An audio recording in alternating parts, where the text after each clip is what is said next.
Conversations, our ongoing dialogue about who's exploiting who when it comes to creativity and technology, presented by Take Creative Control. I'm Kim Tignor. And I'm Hollis Von Ware. And in this series, we're exploring the complexities of the creative economy, technology, and creators' rights through dialogue with some of today's leading artists, tech innovators, and policy experts. Recorded live and broadcasted on YouTube, we are inviting our communities to join our conversation to question and consider what an ethical, equitable, and abundant creative economy really means. So this is our very first episode, and we're really excited to be here. Kim, I like that you're flexing your skeleton costume. You are very of tis the It's the season. third, tis the season, tis the Yeah, season. and we're, things are spooky. So I'm curious, before we welcome on our first illustrious guest, you are the founder of Take Creative Control, and I'm curious if you could share a little bit more with our audience about what Take Creative Control is. Thanks, Hollis. So I would say, Take Creative Control, we are all about helping creators of color navigate the creator economy and explore real strategies to help them thrive in the creator economy. And so that shows up in a number of ways, be it our community outreach and engagement, right? Where we're actually in the community doing, legal clinics, panels, talks, to help understand and empower our creators, to the advocacy that we do on the Hill and helping our policy leaders understand what is happening in the creator economy, or to our creative partnerships portfolio, where we're actually bringing creators in and connecting them to the social justice movement. So I'm really, really excited about this conversation today, and just really taking a deep dive in some of the things that are happening in the creator economy. Yeah, definitely agreed. And I think I think that as somebody who's been involved as an artist myself and creative that's been involved with Take Creative Control for a number of years now, gratefully, I just appreciate, the number of different interventions that you all have designed, whether they be in-person events, video series, and now a podcast series. So thanks for having me, and excited to welcome on our first guest, where we're going to be really exploring the themes of creativity, creative economy, and how that intersects with AI. So Wallonius Hatcher, also known as King Wallonius, is an award-winning filmmaker, AI storyteller, and comedian who has pioneered innovative forms of entertainment, such as the first live serialized audio drama on Clubhouse. Shout out Clubhouse. It was called The Young and the Thirsty. He has collaborated with global brands like Samsung and Google while building a large comedy community with over 250,000 members on Clubhouse. Hatcher's work has earned recognition from major platforms like CNN and MTV, and he frequently speaks at high-profile events like South by Southwest and TEDx. And before we get started, we want to air one of his AI-powered comedy compositions, and this song is called Moist. Girl, you got me moist. I'm so moisturized, baby. I don't need no baby, oh. Your body drives me crazy. Water ain't wet, but I'm looking for you, baby. Girl, you got me moist. I'm so moisturized, baby. How you dripping, baby? You got me so damn moist, and I want you so bad. I think you got no choice but to love you. I love you, baby. Got me gushing. Ooh, then I'm going for Prado. I'm too moist, babe. Put down that baby oil bottle. Girl, you got me moist. I'm so moisturized, baby. I don't need no baby, oh. Your body drives me crazy. Water ain't wet. All right. Iconic. Without further ado, let us please welcome King Melonius to Creative Iterations. Hey, what's up, y'all? What is good, King Pleasure to be Melonius? here. It's a pleasure to be here. Thank you, thank you. And I'm also moisturized, put some lotion on this morning. Got my shea butter, Let's talk so about feeling it. good. Let's talk Excellent. about it. Love to see that. Melonius, where are you joining for us from today? Currently in Los Angeles. Nice. Same. Yeah, This arid desert air. We need a little moisture. right. We Oh, need happy to. Halloween as well to everybody that celebrates. Perfect. Oh, nice. Oh, awesome, amazing. Let me just, let me make that happen. Cool. So let's get into it. We're really excited to have you on the podcast. Obviously, you've already brought us some levity and laughter. And I'm just curious, like, yeah, upon the continuum of creativity and technology, how do you position yourself as a creative and how do you identify?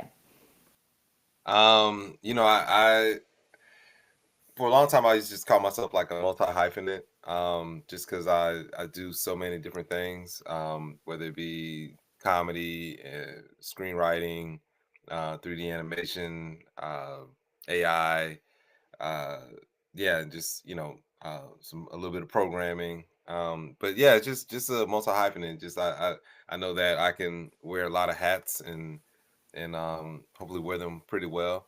But that's where I kind of just saw myself in that space. Like I like to not be limited, as an artist, and put myself in a box. So I was like, multi hyphen. It seems like the name that kind of just allows me to do everything well at a high level.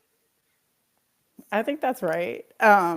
And I'm just curious, when did your personal use of AI, like in your creative works, when did it start? So like AI specifically started around December 2022 with like Chat GPT. I was, when they first like launched and became available to the public, I was so fascinated by these tools and the things that you can create. I made like a book in like a week. That was like the first thing because everybody was like, "Oh, you can use Chat GPT to write books." I was like, "All right, let me test it out." Made a book and just kept creating, and then got into making like images and then video and yeah, it's just AI is well obviously been like a game changer for me, but like it's just the whole thing's just been so fascinating to use these tools and then like what's capable, and it just feels like um, you're limitless in what you can imagine, and then anything you could think about you can create. So that's like a really cool space to be in as a creative. That's awesome. So outside of ChatGPT, just curious, like in terms of the tools that you're using, because obviously what we just saw with Moist, we saw some like AI Right. generated video as well as Mhm. audio. So I'm curious, like kind of like what your chain is to realize your comedy composition. Yeah. I mean, I use ChatGPT. ChatGPT is like my, that's pretty much like the Swiss Army knife. So that's just your everyday, day-to-day tool. For image generation, I'm using like Midjourney. For video generation, I'm using Runway and like Luma Labs. Both those programs are really awesome. I use Leonardo as well from time to time. Leonardo AI for image generation. They also do video. For music, using like Udio and every once in a while Suno. Um, 11 Labs if I'm doing like voices. They do like voice cloning and, or just any type of voiceover work. And I'm trying to think what else is in my stack. I think that was like the main. That's probably like the big four. It's like a large language model, image generator, a video generator, and a music generator, and a voice generator from time to time if I want to get funky with it. I'm not hip, so it's really cool to hear more about like kind of what's under the hood Hmm.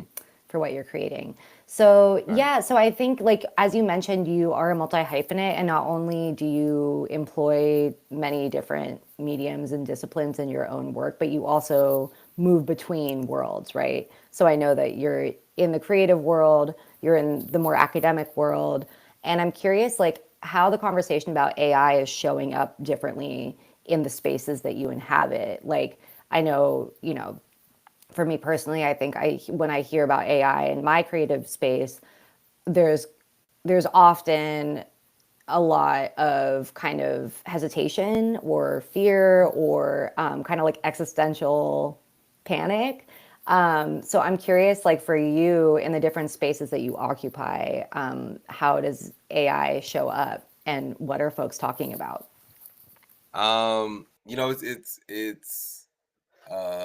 I think the pendulum swings both ways. So sometimes it's a lot of questions and concerns, but also excitement. And I tend to lead into the excitement part because I'm super excited about it and the things that you can do.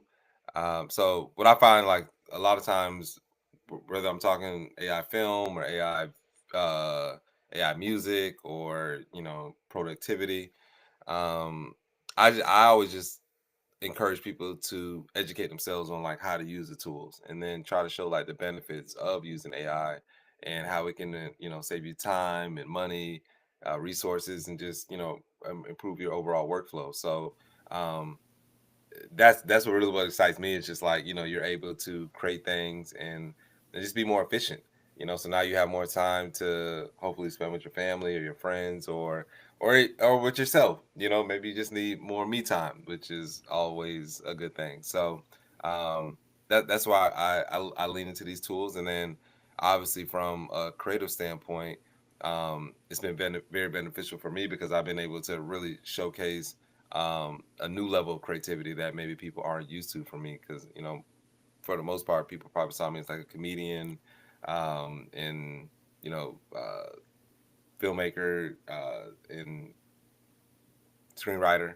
Like now, I can like really dive in and show people like some of the ideas and great things that I think about, and yeah, just unlock this new level of creativity, and I feel like it keeps going. So when it comes to like songwriting, which I love making comedy songs, I've been doing it for a long time, but prior to AI, like it was just me making songs, and like I mean, I have an amazing voice, but I'm not the best singer in the world.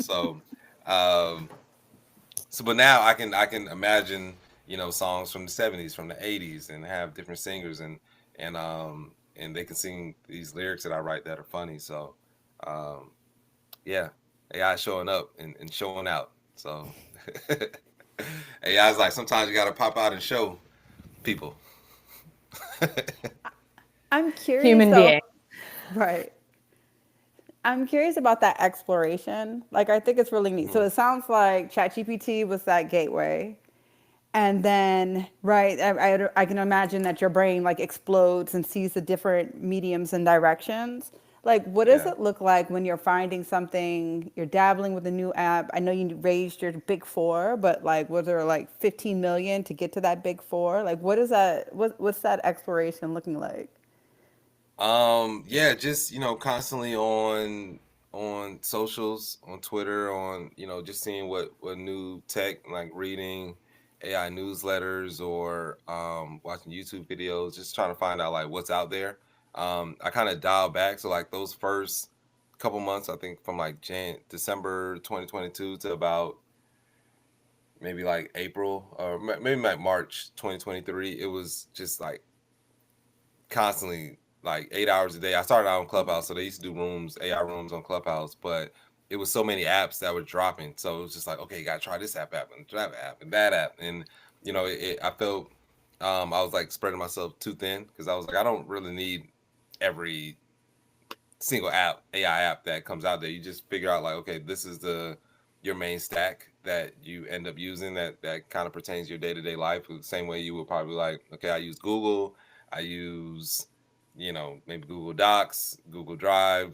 I'm saying all Google products, but Slack, like, this might be your day-to-day things that you need to be efficient and manage your day. So for me, um, I just noticed like for the things that I do, I need a good image generator, a good video generator, and now like music generator, and then always like a large language model just always helps. So there's tons that are out there: ChatGPT, Claude, Yeah. Bing, like you name it. But you just find out what program resonates with you the best, and then add that to your stack. So And so, like leading up to that, like to date, what has been your favorite work that you've created?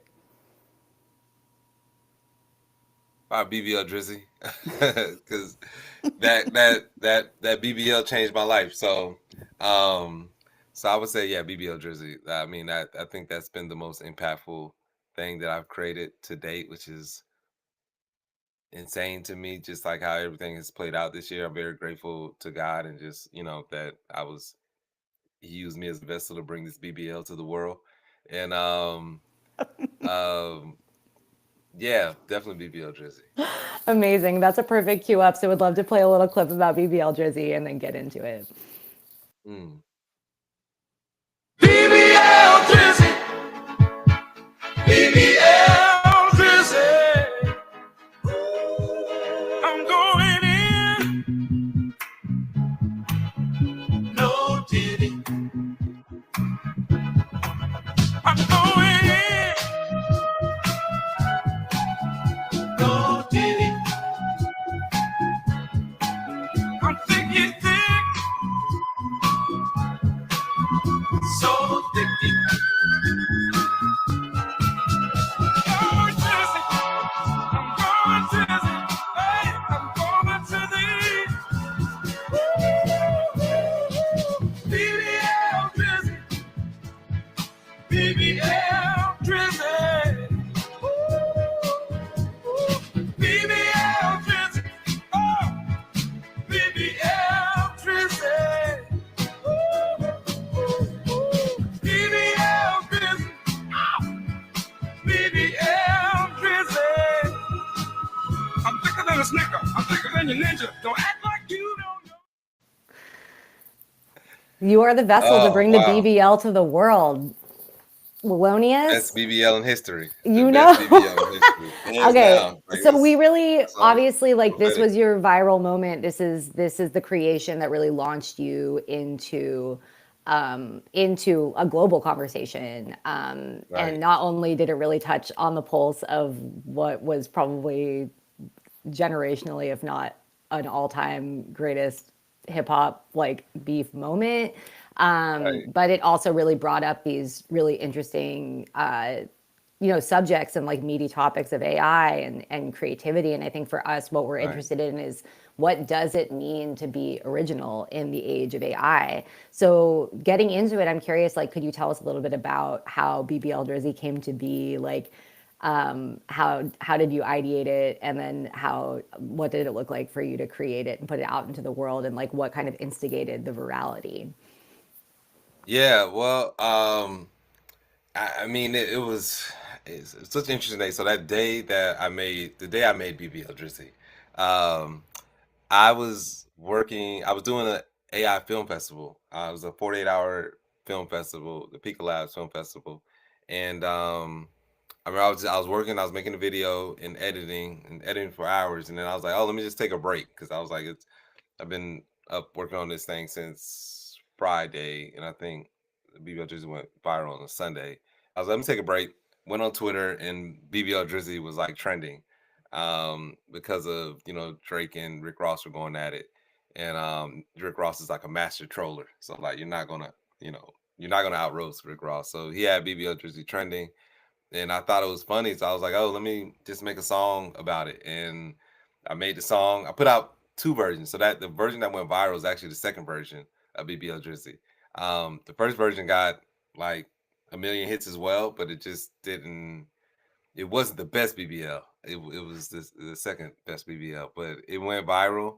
And then I remember it was interesting because like it was the numbers were starting to go up, and like I didn't have great engagement on my Twitter at the time, and so I when I put it out, I didn't think anything of it. I was just like, I was just such a flow this year of just creating because I was just like I'm gonna make a video every week. So because I had like that creative muscle going, whenever I saw something, I was like, it was just fun to make things with AI.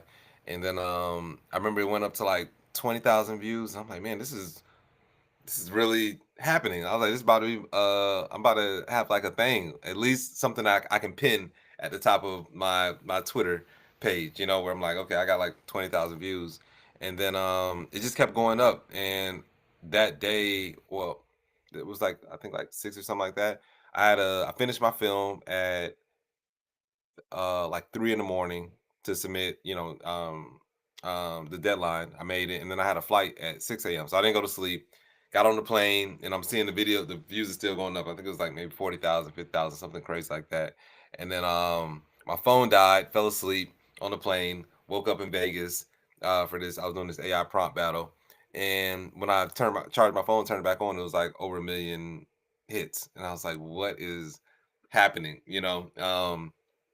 But I was there for like this conference. So I was like, okay, this is the thing. I was like, I didn't really have time in the space to like really be on Twitter that day because I had so much going on. And then I just remember like people hitting me up and it's like, oh my gosh, like podcasts are talking about you and this and that. And I'm like, because of the BBL thing? Like, what are you talking about? So, and then the rest is history. So, but then it went down. Like it had like a day or two of being viral, and then that was it. And I literally forgot about BBL Drizzy, and then Metro Boomin found it and remixed it.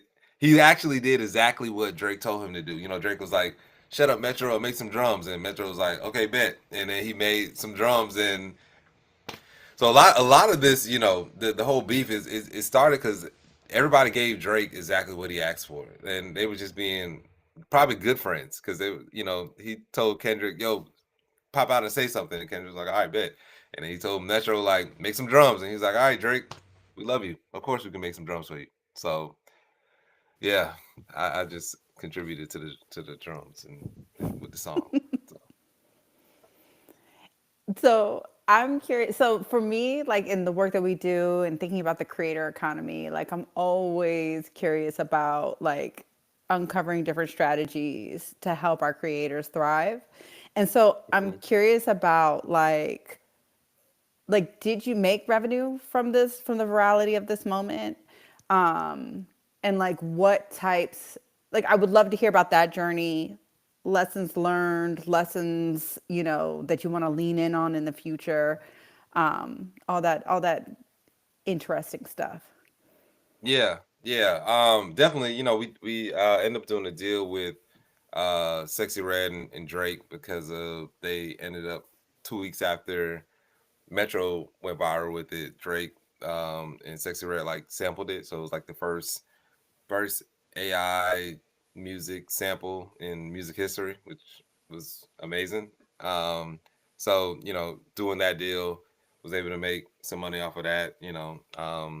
Not to the point where I'm like balling out, I can buy private jets, but I like people ask me like, "Yo, how much do you?" I'm like, I could take myself out to dinner maybe a couple times a week, um, for maybe a week or two. So, but you know, I think now for most creators, it's just like setting up, building your audience is number one. Because regardless of anything, like you have to, have people that want to listen to your content, or watch your content. So once you kind of build that audience up, then I think that you're in a good position to monetize if it's just based off your audience. Now you can do brand strategy, brand deals and whatnot, but I think being that we're in this creator economy, the best thing you can do is like use these platforms, these free platforms, to build and leverage your audience.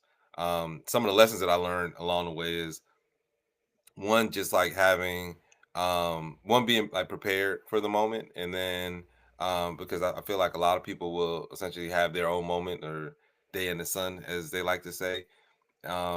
But you want to be prepared, because when you have a viral moment, everything comes at you really fast. So good and bad, and you get a lot of people that um probably see you as like a money grab, So having a really good team around you is super important. That's why I'm in the process now, just like, just refining and strengthening my team.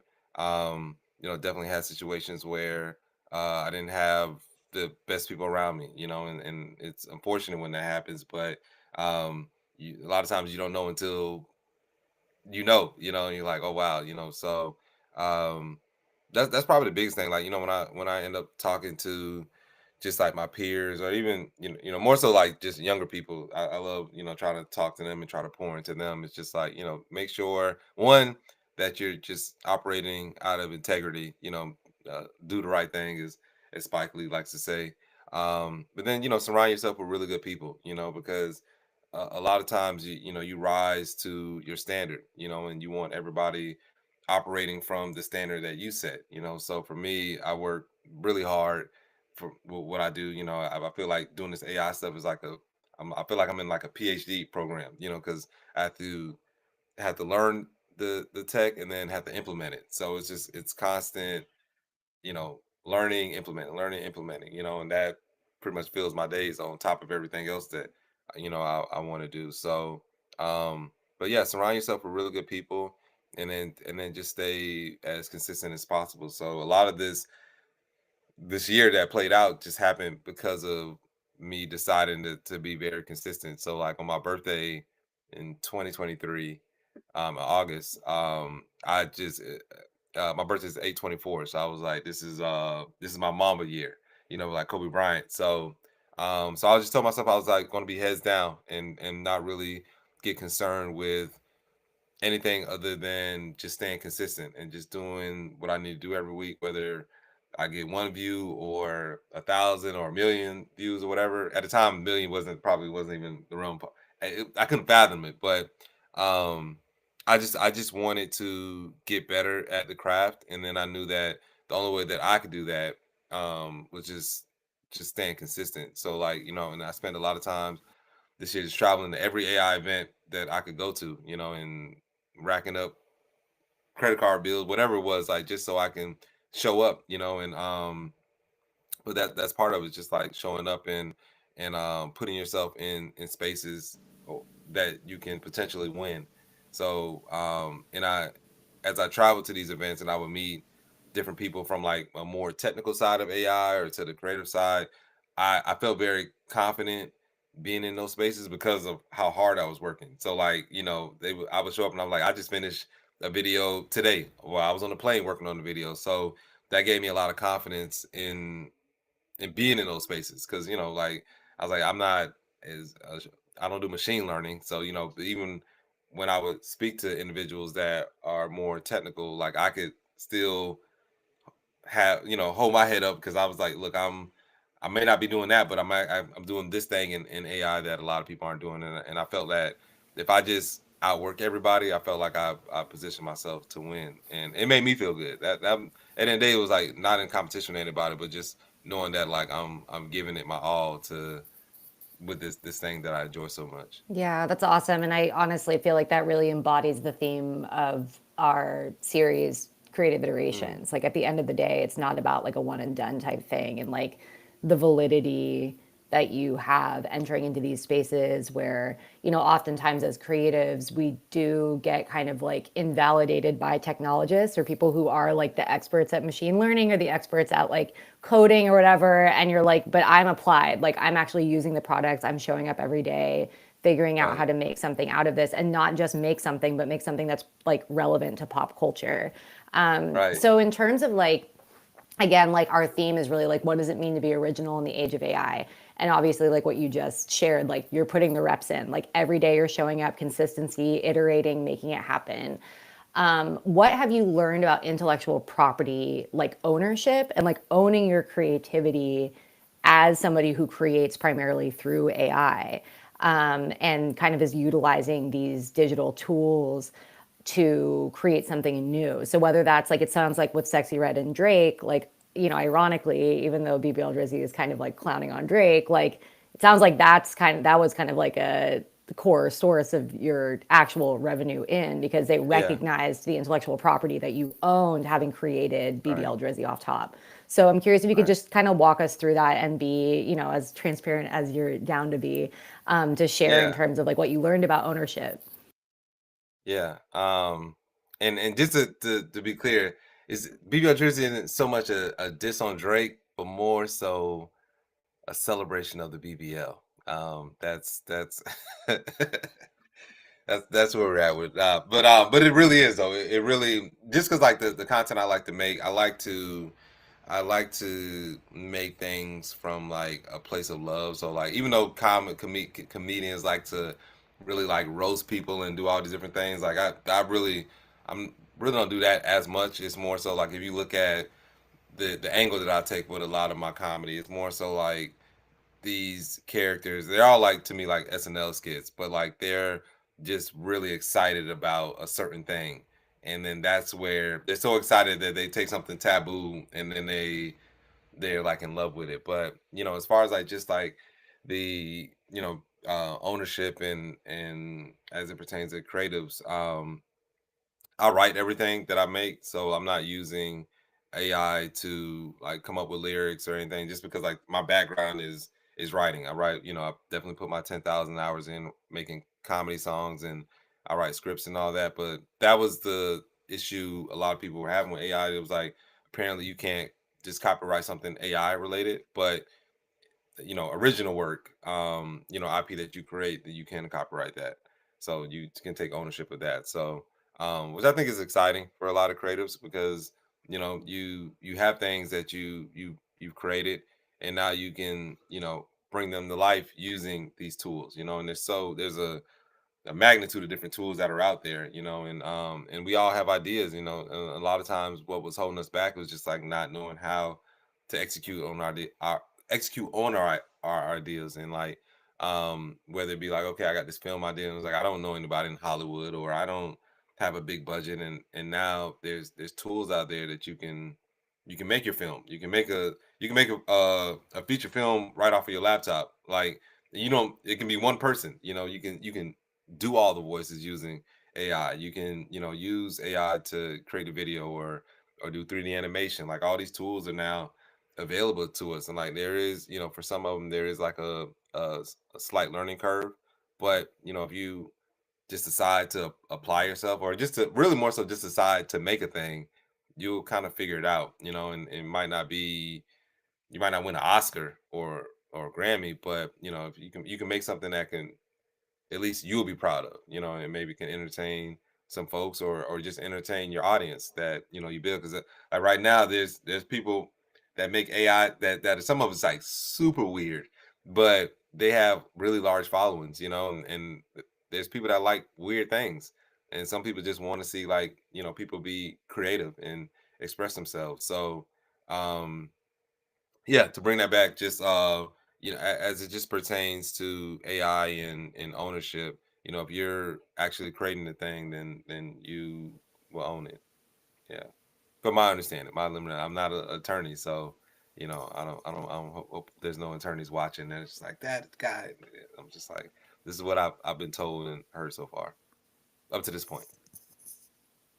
And I mean, I think what excites me about the work you do is that it's a whole experience, right? Like Thank it's you, not just the song, it's the album art, it's the thank you. video, right? There's a lot of creativity and expression and like medium flexing that's happening. Mm, And it's like, I mean, even in watching the Moist video, where I'm like thinking back to like the first time I saw that Soul Glow video, right, and right. right. But then there's also some of those like good 80 video, like there's just, and I'm dating myself, but that's okay. Like there's just all of these things that are like going off in my head Mm, as I'm watching it. But it's this neat and interesting space like, of the line of like where original content lives, right? Like mm, we're definitely like pulling from the past, right, right, to create right. this like incredible moment and experience. But I want to hear what you think in terms of like where that line is of original content and when does it become original content for you? Yeah, a lot of times I don't really think about that too much. I just want to make people laugh and feel good, and then just like I really just to enjoy the process of like exploring. So, like I did a talk yesterday, and I was showing I made a video with Kanye as a mermaid, and he was like in Atlantis and swimming around, and it was really dope. But that they were like, how did you come up with that idea? and I was just like, man, I was just messing around with Midjourney and just generating images.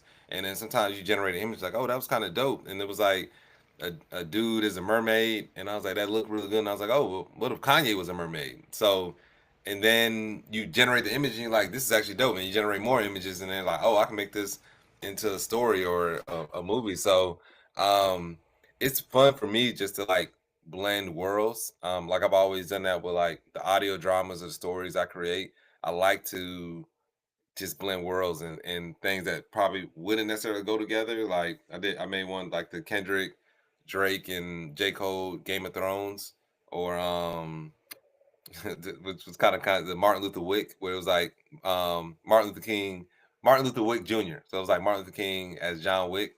Um, that was like fun to make because it was just like, can they look like be the same? So it was like it's basically like if Martin Luther King, the idea came about was like, what if Martin Luther King got his lick back? So it was like, all right, well, what would that look like, you know? And it's Martin Luther King loading up the chopper and decided like, all right, so but these are like funny comedic things that I felt like if I was in a writer's room, I'd probably be contributing to, you know, if I was actually because it prior to all this doing all this AI stuff, like I was trying to break into TV writing, you know. So I had did a TV writing fellowship in 2022 and it ended in 2023, right before the writer strike. So I had, you know, meetings set up with agents and managers. I had like, you know, some execs from HBO looking at my script. And then the writer strike happened. And I was just like, oh man, like, you know, I was so close like to making it. And you know, for a couple weeks I would just like put my scripts out on like short stories on Instagram. And but at the same time I was like this ChatGPT was out and so I'm like making things and then but I was hesitant to talk about AI or say I was using AI because I didn't want to get blackballed. And I remember, you know, by the WGA and I remember sitting in my room one day and I was like, I don't know. I got to do something, man. Like, cause I'm loving AI so much. And then I sat back and I was like, all right, well, let me count all the checks that I got from the WGA, and it was zero. So from there, I was just like, all right, bet.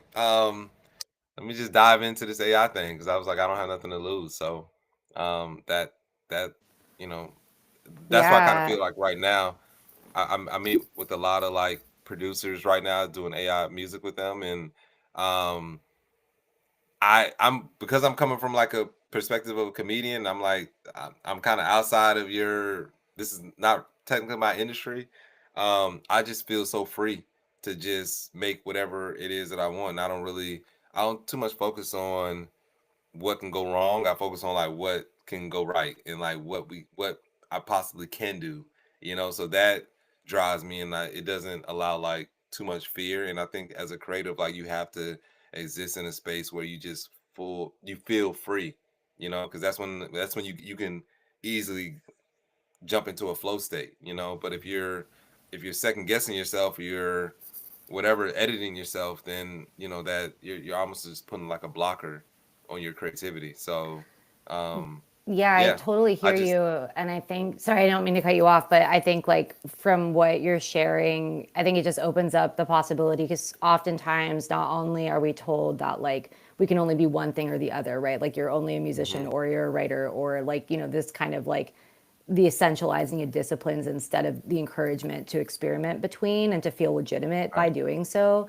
But like furthermore, like exactly what you're saying about how it's so often like our ability to express ourselves or to create and put things out into the world is gate kept. Like you like a TV writer can't just like decide to write a TV show and then realize it. But what you're saying is like you're utilizing AI tools to really manifest and actualize the work that you wish to see and not feel right, inhibited or limited by gatekeeping, by budget, by kind of the traditional mechanisms by which things have often come to bear and shown up in culture, like utilizing the tools that you've been able to experiment with to harness it and say like I can publish things independently that are of my right, imagination. I don't have to wait for somebody else to tell me it's a good idea or to invest in it. And so I really think, yeah, the work that you've created and just what you've shared today, it's just like really provocative towards thinking about how can we be more independent creatives and not wait, or not take no as a final answer, but like really be able to pursue things. Because like, yeah, folks in Hollywood right now, like it's not a cute vibe. Like people who are Right. very successful in Hollywood are having their work be inhibited, or they're being told no, and like there's a lot of unrealized potential right now for people that like it used to be like the most viable creative Right. Right. career path. But yeah, so I just feel like with the use of what you've been able to make, and just I think going back to the fact that like at the end of the day, it's like you wrote the words that the AI is singing, and it's Yeah. like it's not like you're using ChatGPT like come up with some funny lyrics, and then it's not just like prompts. Like at the end of the day, it is the germane to your creativity and your authorship, and that's kind of like what cements it as something that like you can truly own. So I appreciate Yeah. you Yeah. kind of Thank teasing you. these things out so to better understand like where it all fits in, because when you see something show up on AI, like, or sorry, when you see something show up on YouTube or show up on Twitter, like you don't really know the backstory of it. So I appreciate you like breaking down how it came to Thank be. you. Yes, it was very, very interesting year, man. It's been fun. And I'm curious. So I know that you've like started to have conversations about this idea of what can be protected by copyright and what cannot, right? And I think that the folks at the Copyright Office, and just into that work in like the intellectual property space as a whole, like it's a bit of an unknown. Like they're still trying to figure it out. And I'm just curious, like where do you feel like if you could sit them down and tell them what should be eligible for protection, right? In terms of things that do have AI integrated into their creation, how would you shape how they define those works, or what is allowed and what isn't allowed? Ooh, man. First of all, I would definitely say like anything that I create, uh, make it copyrighted. That's Um, fair. selfishly first, but nah, I think that I think that's an interesting conversation that we're seeing uh, across a lot of different creative mediums, where obviously like you know creatives, the things that we create, we want to be able to just monetize and hopefully like pass down to our families, and they'll be able to benefit for these things, especially if they're impacting the world, or having an impact on people, maybe emotionally, and it's so um I don't know. I'm not a expert in copyright law, so I don't know, or just the legal side of how everything needs to work out. But I do just feel that hopefully in the world as we advance, when creatives make things that are impactful, they'll be able to monetize, and people won't be able to just take it from them, and then they just get the short end of the stick. I think that we have enough intelligent people and enough people, the old way of doing things, whether it be the music industry, and where you hear about artists just kind of getting effed over. I hope that changes, and people are just able to take care of themselves and feed their families, off of the things that they create. That's to me what it means to be a creator. You're creating your reality, and especially when it just seems so disheartening when you hear the stories about musicians and talented people that create things that's so impactful to the world, and then they die broke or something. That just seems very sad. And it seems like the world shouldn't be like that. I go to Burning Man, so like the whole Burning Man philosophy is just like it's all, we're like all in this together. And you really want to help people and share things. There's no money that's exchanged out there, and people make beautiful art pieces that just for the sole reason of just like I want to make something beautiful for you to enjoy while you're at this experience, and get inspired. So and essentially that's what artists do. Like we make art so that way we can, sometimes it's to express ourselves and deal with the joy or pain that we're feeling at the moment, but a lot of times it's just to like impact people. Like a lot of the comedy that I make, that people message me like, man, I was having a hard day today, but you made me laugh, and I was forgetting about my problems, and that's super awesome to do. I would still do that for free, because I love doing it, and I love being able to impact somebody positively that way. So, however, we need to figure out where creators and the people that are really good at business can all benefit. I think that that's something that we can figure out as a human civilization. There's a lot more bigger problems in the world. That one should be very simple to figure out. And we got AI and ChatGPT. Like we should be able to just type in the ChatGPT and like, We can what's the ask, solution? yeah, And we're gonna ask the GPT. right, But I yeah. think you're right. So It's just like I think in the interim, while we're trying to figure out the policy and the laws, I think it's also on other creatives and brands and entities, like just kind of do the right thing, right? There's do the just right thing. what's fair, right? Yeah, I'm a double click on The- your earlier Well, the mantra. world in general would just be a much better place if everybody just did the right thing.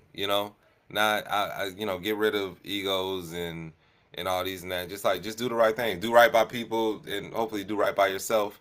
And we can all coexist. Like we can have different points of views, but that doesn't mean that you have to be malicious to anybody or take from somebody. So Yeah. I just think, Spike Lee was yeah. like, yeah, he was right. Do the right thing.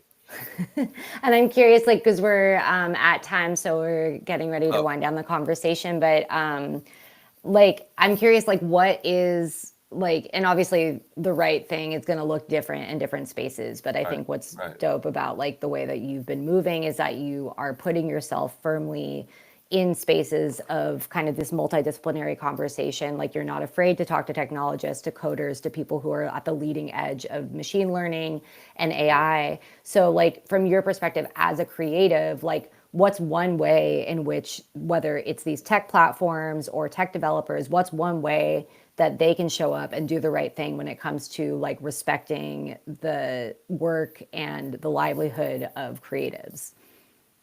Um, really, just let us do our things. I think the let's keep going back to do your thing, but I think as they build these platforms and apps and whatever it is that technology, having diversity of thought.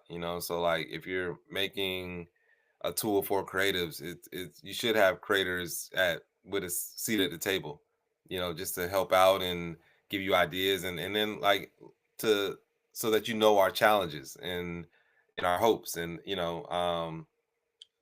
again, this is like, I think, just as we talk about just AI, but it's almost like just a microcosm of society in general. Like we all have to be able to coexist and then share ideas with each other, and then listen.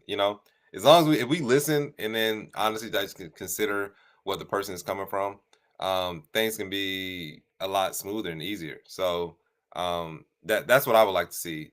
Just being like, okay, more collaboration. But from a good place. Because sometimes we see, like, we saw this like with the situation after the George Floyd, like where everybody was like, all right, we want to get people of color into the Hollywood, I felt it was just like, it was almost like a guilt response, but it didn't feel super, because as soon as that moment ended, it was just like, all right, now let's get up out of here. We did our nice thing, and so it wasn't a thing like you really truly just want to change the narrative. It's just like you probably feel guilty, and when you're doing out of that place, like it's nice, people benefited, but it doesn't have like the lasting impact that we really need, so we can all coexist. And I mean, at the end of the day, like people want to be happy and take care of their families, and that's kind of like the basis of it. So